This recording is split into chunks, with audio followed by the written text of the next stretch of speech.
When porn addiction is discovered in a marriage, trust gets completely shattered. And for most couples, the big question becomes, how do we rebuild it? Today, I want to share with you one of the most important conversations that a couple can have to rebuild their trust and security back into their relationship. Because trust is not built when a husband says that he's doing better. Trust is rebuilt when a wife can actually see how he's doing better.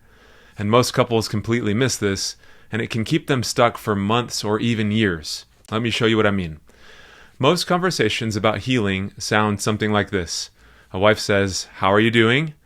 And he says, "I'm good." And he slips, "No." "Well, how can I know? Because the last time you said that you weren't struggling, you were. And you said that you hadn't slipped, but you did, and you lied. So how do I know you're telling the truth now?"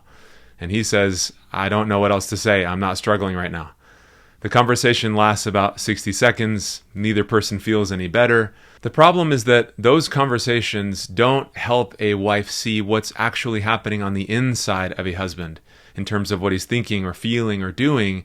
So I want to show you a different way to have this conversation that won't lead to a fight, and how you can check in with each other in a way that actually rebuilds trust together. So in this first example where the husband just says, "Hey, I didn't slip this week," instead of saying that, he might say something like, "I've been noticing that work has been stressful lately, and I can feel this pressure building up inside, and I don't really know how to deal with it. I notice myself starting to look for distractions and escapes. I've been trying to pay attention to this sooner instead of waiting till too late until it becomes a problem." Which conversation builds more trust? Obviously the second one. And the reason why is because trust and security are built when she can actually see what's going on, hear how he's thinking about things, hear what he's learning about, what he's paying attention to. She can see what he's struggling with and how he's working through that. And that's what a really good check-in is supposed to do. Most couples think that a check-in is about finding out whether or not there's been a slip. And yes, of course, I think transparency is essential. And if you're a husband listening to this, a really good check-in is also about helping your wife understand what's going on the different levels that I mentioned about what you're learning, how you're feeling, how you're addressing things. And there's some things that I'll talk about today as we go forward to help you know how to structure these conversations. Because many couples just avoid having check-ins because they don't really know what to talk about. So they avoid it and they don't want it to end up in a fight. So here are some key things that I've seen be so effective in helping couples structure these conversations so they can be productive and helpful for both of you. The first one that belongs in every good conversation in terms of a check-in is talking about what feelings are coming up for them. And this is true for both of you. I know this can feel a little uncomfortable for men because usually men are taught not to talk about their feelings. Men are usually taught how to just solve problems and push through things. And many of us never really learn how to slow down and ask ourselves, what are we actually feeling? The problem is that emotions don't disappear just because we ignore them. They continue influencing us whether or not we're paying attention to them. So an effective check-in might include something like, "I've been feeling overwhelmed lately," or "I've been carrying a lot of anxiety around about work," or "I've been feeling discouraged about us drifting apart this week, even though I'm trying my hardest." When you can identify what you feel, you can then start to address what those feelings are trying to tell you. Now, this is equally important for a wife as well. Oftentimes, she's carrying frustration or sadness or disappointment.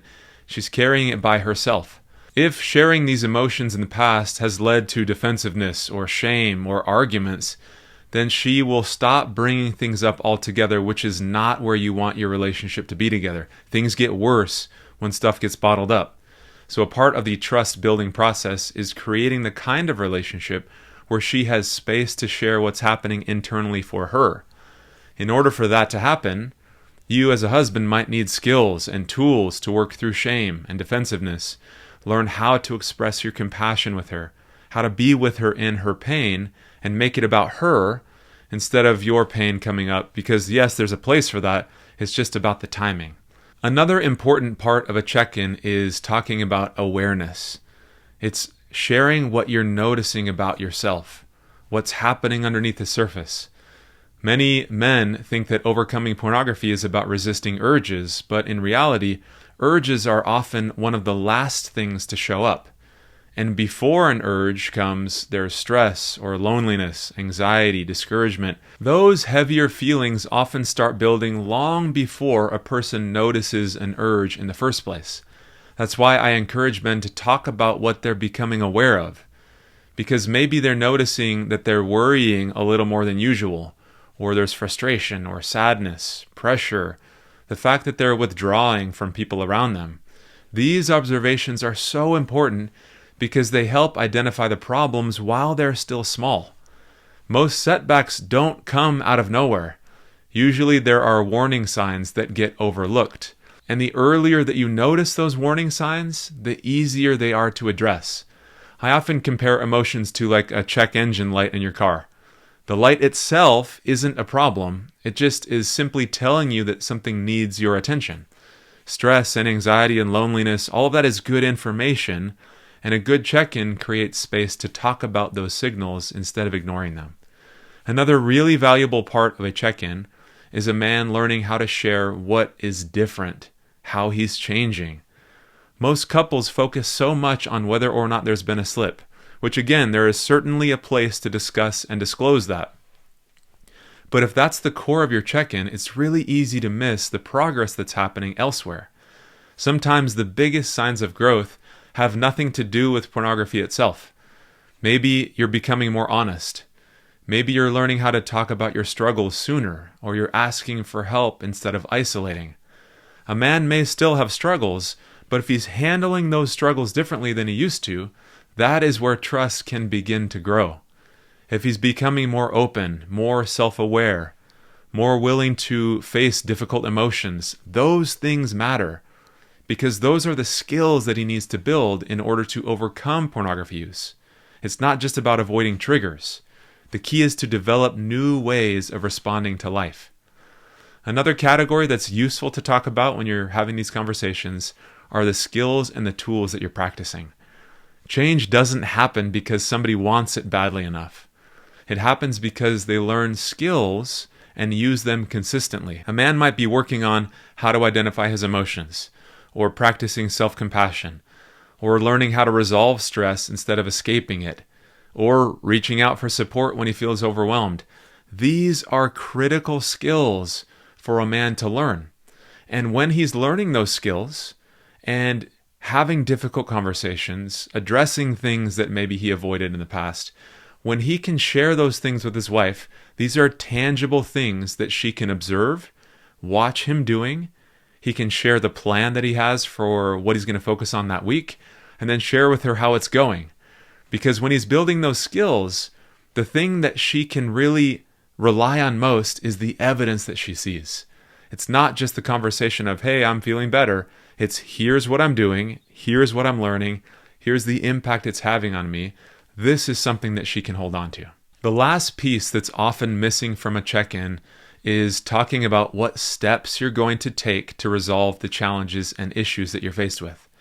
Awareness, like we've talked about, is really important, but that alone doesn't create change. If you've noticed stress building, the next step is, what are you going to do about it? If you're noticing anxiety, what needs your attention? Loneliness? Well, how are you going to respond to that? For example, if a man maybe is carrying stress from work for several weeks, a good check-in doesn't just disclose that.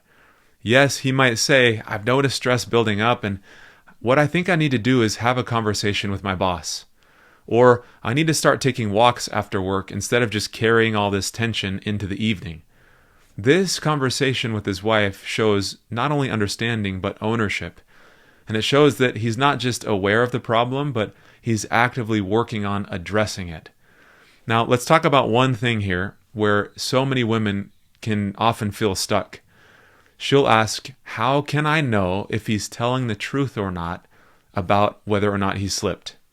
The honest answer is that there's no perfect question that she can ask that will guarantee his honesty. But trust isn't rebuilt by him just saying, I'm not slipping. It's built through visibility.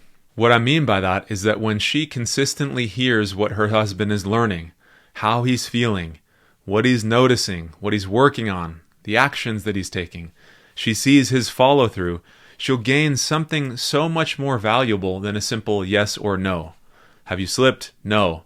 Instead, she gains an insight into his process. Over time, she begins to see a man who's paying attention to himself and taking responsibility for his growth. Now, yes, of course, this won't instantly erase the fear, but it creates a very different experience for her and gives her evidence that she can place her trust in, instead of just learning about problems only after they've gotten out of control. So the goal of the check-in is not to prove that you're doing well. The goal is to help your spouse understand what's going on internally. And when a check-in or a conversation like this becomes a place where you share what you're learning, what you're feeling, what you're noticing, how you're changing, the skills that you're practicing, what you're doing to address challenges, then it stops feeling like this tense possible moment that'll lead into a fight, and it starts feeling like connection. That is what we are going for. It's not a report card. It's a window into the work that you're doing as a husband and the person that you're becoming. This is what helps couples feel like they're on the same page together and that they're growing together.